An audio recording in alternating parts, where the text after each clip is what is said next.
জাতীয় স্থায়ী কমিটি ইতিমধ্যেই আমাদের দলের গঠনতন্ত্র অনুযায়ী দলের ভারপ্রাপ্ত চেয়ারম্যান জনাব তারেক রহমান চেয়ারম্যানের দায়িত্ব গ্রহণ করায় সন্তোষ প্রকাশ করেছে আলহামদুলিল্লাহ, এবং চেয়ারম্যান দল পরিচালনার ক্ষেত্রে যেন সফল হতে পারেন সেই জন্য সবাই দোয়া করেছে। প্রিয় সাংবাদিক বন্ধুগণ, এর পরের যে সিদ্ধান্ত আমরা নিয়েছি, এই সিদ্ধান্তটি হচ্ছে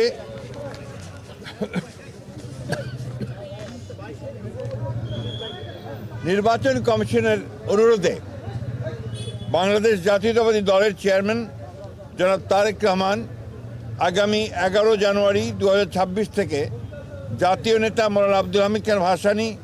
ও 2024 ছাত্রগণ অভ্যুত্থানে শহীদ আবু সাইদ সহ অন্যান্য শহীদদের প্রতি শ্রদ্ধা জানানোর জন্য তাদের কবর জিয়ারত এবং কিছু পারিবারিক দায়িত্ব পালনের জন্য দেশের উত্তরাঞ্চলের কয়েকটি জেলা সফর করবেন বলে সিদ্ধান্ত নেওয়া হয়েছিল। এ ব্যাপারে নির্বাচন কমিশনের অনুরোধে